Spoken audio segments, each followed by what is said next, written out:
प्रदेश के समस्त शिक्षाविद भाइयों बहनों, मैं जितेंद्र साई 23/7/2021 का ऑडियो आपके बीच में प्रेषित कर रहा हूँ। शिक्षाविद भाइयों बहनों, कुछ दिनों से सुर्खियों में एक बैठक की थी, वो आज निक्षेपित हो गई। आपको पता भी चल गया होगा। वो पेपर जिस दिन आया, ग्रुपों में तरह तरह की खबरें, तरह तरह के लालीपाप, कुछ लच्छेदार लेखनी लिखने वाले लेखक लोग आपके बीच में डालने लगे। कोई वेतन दिलवा रहा था, कोई एरियर दिलवा रहा था, और दिलवाते दिलवाते कुछ भी नहीं दिलवाए। पतली गली से रास्ता आज पकड़ लिए होंगे, नहीं तो कल ही पकड़ लिए होंगे। इस नाते आपसे बता देना चाहता हूँ, जिस दिन वो पेपर जारी हुआ, वो पेपर मुझे मालूम हुआ, पेपर जारी हुआ तब भी, और पेपर में कार्रवाई होना था वो भी जानकारी हो गया था। क्योंकि वो पेपर जब मैंने देखा तो मेरे पदाधिकारी भी फ़ोन किए, इस पेपर के परिप्रेक्ष्य में आप अवलोकन करिए, इसको सर्च करिए, देखिए इसमें क्या क्लू निकल के आता है। मैं उसी दिन से उस पेपर के पीछे पड़ गया, और पेपर के पीछे पड़ने के नतीजा यह पता चला कि 2012 में जो समायोजन की प्रक्रिया थी वही प्रक्रिया है। उस पेपर वो प्रक्रिया को निक्षेपित कर हो जाना चाहिए था। पता नहीं कैसे आ गया इस समय, इस नाते प्रक्रिया निक्षेपित हो जाएगी। मुझे मालूम भी हो गया, और पत्र भी आपके बीच में आ गया होगा, आप भी मालूम कर लिए होंगे और गहनता से उसको पढ़ भी लिए होंगे। शिक्षाविद भाइयों बहनों, आप हतोत्साहित बिल्कुल ना हो, क्योंकि ये लच्छेदार लेखनी लिखने वाले इकाई दहाई के प्रदेश अध्यक्ष जी लोग आपके बीच में आते जरूर हैं, लेकिन आपको गुमराह कर देते हैं। एरियर के बहाने, वेतन के बहाने, सहायक अध्यापक पद दिलवाने के बहाने आप उसी गुमराह में फंस जाते हो और अप्रिय घटना घट जाती है। तो मैं आज कहना चाहता हूँ, कोई व्यक्ति, कोई शिक्षा मित्र हतोत्साहित बिल्कुल नहीं होगा, और न होना है। जितेंद्र साई अभी जीवित है। आपने देखा होगा सुप्रीम कोर्ट में लच्छेदार लेखनी लिखने वाले टॉप मोस्ट में हो गए, पैनल सूची प्रेषित करने वाले दूसरे नंबर पे थे, और मेरा नाम ही तो गिनती नहीं की जा रही थी। लेकिन फिर भी जो लोग गए होंगे सुप्रीम कोर्ट के अंदर, वो देखे होंगे प्रशिक्षण के संबंध में जिस दिन बहस थी, उस दिन मैं आदरणीय हरीश साल्वे जी को हायर करके और बहस करा के प्रशिक्षण आपको बचा लिया। कुछ लोग तो गए नहीं थे, लेकिन जो गए होंगे अंदर वो देखे भी होंगे कि वो हरीश साल्वे जी किसके पक्ष में उतरे थे, बहस भी किसके पक्ष में किए, पेपर में भी निकला था। ये सच्चाई आपके बीच में प्रेषित कर रहा हूँ। लेकिन गिनती नहीं की जाती है जितेंद्र साई को, लेकिन गिनती गिनवाने के लिए जितेंद्र साई नहीं खड़ा है। आपके भविष्य उज्जवल कराने के लिए जितेंद्र साई हर समय तत्पर रहा है और तत्पर रहेगा। तरह तरह के आरोप लगा के घसक जाना, निकल जाना, ये उपलब्धि नहीं होती है। सुख दुख के सहभागी बनना, यही सबसे बड़ी उपलब्धि होती है। शिक्षाविद भाइयों बहनों, आप स्वतंत्र रूप से सुरक्षित हैं, सुरक्षित रहेंगे। एक बिंदु आपको बता देना चाहता हूँ, राष्ट्रीय शिक्षा नीति में तरह तरह के लेखनी लिख रहे हैं लोग, उसमें शिक्षाविद पद समाप्त हो गया है, ये हो गया है, वो हो गया है। ऐसा कुछ भी नहीं, वो लेख नहीं बता रहे हैं जहाँ वो सरकार के लिए लिखा गया है। वो राष्ट्रीय शिक्षा नीति में एक लाइन और लिखा गया है कि राष्ट्रीय शिक्षा नीति राज्य सरकार पर निर्भर होती है। चाहे राष्ट्रीय शिक्षा नीति को सरकार लीक से लाख बना दे, चाहे लाख से लीक बना दे। आप राष्ट्रीय शिक्षा नीति में मेंशन हो गए हैं। 2019 से चिल्लाने वाले लोग जो निकलवाने के लिए चिल्ला रहे थे, वो उनकी बोलती बंद हो गई है। आपको ऊपर कहीं भी कुप्रभाव पड़ने वाला नहीं है, ये दावे के साथ मैं कह सकता हूँ। दूसरी बात, सुप्रीम कोर्ट के परिप्रेक्ष्य में, आदेश के परिप्रेक्ष्य में, राज्य सरकार आपको कभी सहायक अध्यापक नहीं बनाएगी, ये नोट कर लीजिएगा। दूसरा बिंदु, उत्तराखंड मॉडल चल रहा है। दूसरा बिंदु, उत्तराखंड मॉडल के विषय में बता दूं, जब उत्तराखंड मॉडल का आदेश जीओ जारी हुआ केंद्र सरकार द्वारा, तो उसको लेकर मैं सुप्रीम कोर्ट गया, श्री हरीश साल्वे जी से वार्ता किया। वार्ता करने के बाद मैं इलाहाबाद आया, इलाहाबाद में फाइल तैयार कराया। हरीश साल्वे जी का इलाहाबाद में हायर करके केस लाओ, मैं आपको बहस कर दूंगा, आपकी सफलता मिल जाएगी। वरिष्ठ एडवोकेट श्री पीएन मिश्रा जी द्वारा बहस भी कराया गया। बहस कराने के बाद केस चल रही थी, तब तक बीच में ही सस्ती लोकप्रियता हासिल करने के कुछ तथाकथित संगठनों के द्वारा रीट दाखिल करके खारिज करा दिया गया। उत्तराखंड मॉडल भी आपको नहीं मिलेगी। उसके बाद आप तरह तरह की घटनाओं को जिक्र करते हैं, तरह तरह की बातों को जिक्र करते हैं। कौन करता है? जो इकाई दहाई वाले अपने आप को प्रदेश अध्यक्ष बन बैठे हैं और लच्छेदार लेखक के रूप में लिखते हैं। समाज में क्या इनका हर्ष है, क्या इनकी पहचान है आप जानते भी होंगे। गंदी गंदी बातें ट्विटर फेसबुक पर, व्हाट्सएप जैसे चैटिंग, समाज इनको क्या कहता है, कैसे दुर्कारता है मैं जानता हूँ।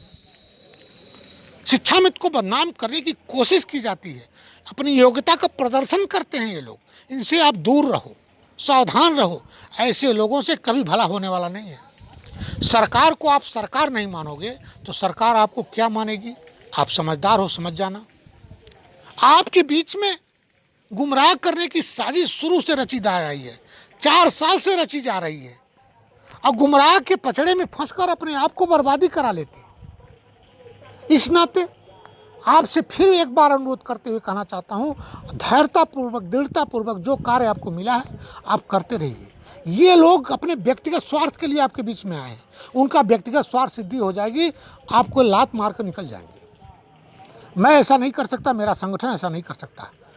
मैं चाहे मूल विद्यालय को वापसी वाले मेरे भाई हों, चाहे ससुराल मायके से ससुराल जाने वाली मेरी बहनें हों, चाहे 138 शिक्षा मित्र हों जो नियुक्ति पत्र से वंचित हों, चाहे लिपि त्रुटि बस अंक में त्रुटि के कारण नियुक्ति पत्र से वंचित हों, ऐसे जो शिक्षा मित्र हैं, सभी शिक्षा मित्र, उनको साथ लेके चलना है और उनको साथ लेकर ही अपना सबका भला होगा। इस तरह अलग अलग टुकड़ों में भला नहीं हो सकता है। इन लोगों से मैं कहना चाहता हूँ, आप लोगों से भी कहना चाहता हूँ, लच्छेदार लेखनी लिखने वाले लोग थोड़े दिन तक अपना लेखनी बंद कर दें, और लच्छेदार लेखनी पढ़ने वाले लोगों से भी कहना चाहता हूँ, आप पढ़ना बंद कर दीजिए। ये चट्टी चौराहे वाले प्रदेश अध्यक्ष कभी खड़ा नहीं होंगे आपके बीच में, क्योंकि जहाँ मार पड़े वहाँ भाग पड़े। ऐसे लोग हैं, इनको जानने पहचानने की कोशिश करिए। उसके बाद आपके बीच में आता हूँ, एक नेताजी आए हैं मरहम लगाने, बहती गंगा में डुबकी लगाने आए हैं।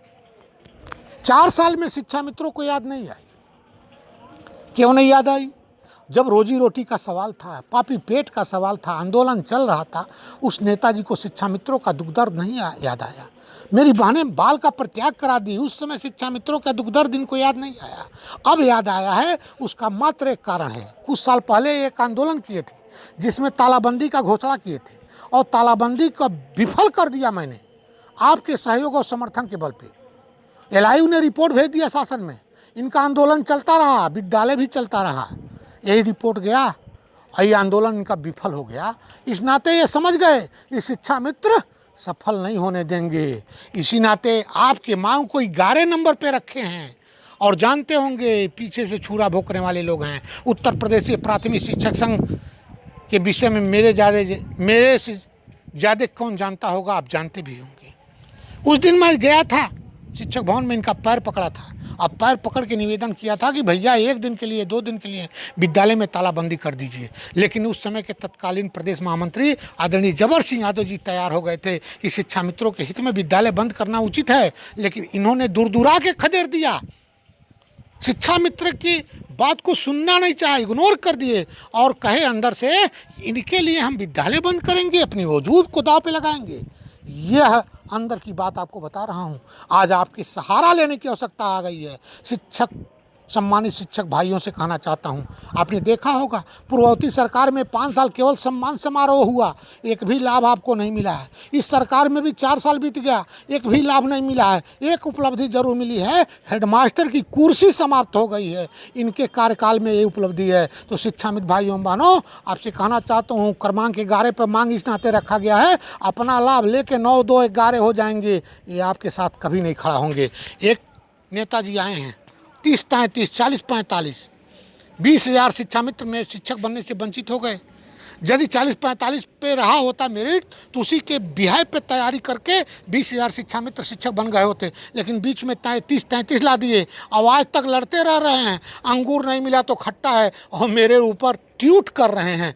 उन भाई से कहना चाहता हूं, अपना ट्यूट अपने पास रखो, अपना कार्य अपने पास रखो। जितेंद्र शाही को समझाने की जरूरत नहीं है। हमारे आदर्श अधिकारी, हम सबके आदर्श अधिकारी शिक्षा मित्र का भविष्य उज्जवल करेंगे, मुझे पूरा विश्वास है। मैं शिक्षा मित्र भाइयों बहनों से कहना चाहता हूँ, 62 साल 12 महीने पे कार्रवाई के लिए प्रयासरत हूँ, सफलता आपके हाथ लगेगी, ये भी विश्वास के साथ कहना चाहता हूँ, क्योंकि सरकार साथ खड़ी हो गई है, एक छोटा मोटा दरवाज़ा खोल दिया है, जिस पर 16 बीएस से लगभग 16 बीएस से पत्र व्यवहार किए थे कि शिक्षा मित्रों को एक से ज़्यादा अवकाश नहीं दिया जा सकता एक महीने में। उस पत्र व्यवहार को और उस आदेश को मैं शासनादेश में बदलवा दिया। उत्तर प्रदेश सरकार ने दरवाज़ा खोला है, अब दरवाज़ा बंद नहीं होने दिया जाएगा। इन लोगों से कहना चाहता हूँ, लच्छेदार लेखनी लिखने वाले लोग और चट्टी चौराहे के प्रदेश अध्यक्ष जी लोगों से कहना चाहता हूँ, दरवाज़ा नहीं बंद है, खुला है, उसमें प्रवेश करने की ज़रूरत है, प्रवेश करो और शासनादेश जारी करा दो। जो भी शासनादेश जारी कराओ, मुझे श्रेय लेने की होड़ नहीं है, आप ही श्रेय ले लेना, लेकिन शिक्षा मित्रों को गुमराह करने की कोशिश न करो। आपसे निवेदन करना चाहता हूँ, आप सब शिक्षा मित्र भाइयों बहनों से निवेदन करना चाहता हूँ, आपका भविष्य उज्जवल होगा, आपकी समस्या का समाधान होगा। मैं तत्परता के साथ कार्य कर रहा हूँ, क्योंकि अपने कार्य और कर्मों पे विश्वास करता हूँ। घर बैठ के यह नहीं कह सकता कि ये काम करा दिया, घर बैठ के ये ट्वीट नहीं कर सकता कि यह काम करा दिया। जो पत्र व्यवहार ही नहीं करेगा तो कार्रवाई के संबंध में जानकारी कैसे रखेगा। मैं पत्र व्यवहार करता हूँ, पत्र के पीछे दौड़ता हूँ, पत्र के पीछे दौड़कर शासनादेश जारी करवाता हूँ। ये आदर्श समाजी शिक्षक शिक्षा मित्र वेलफेयर एसोसिएशन का कर्म है और कर्तव्य भी है। इसी नाते आपके बीच में आया हूँ। शिक्षा मित्र भाइयों एवं बहनों से कहना चाहता हूँ, आप कभी हतोत्साहित न होना, आपका भविष्य उज्जवल होगा, उज्जवल होगा, उज्जवल होगा। जय शिक्षक, जय शिक्षा में समाज।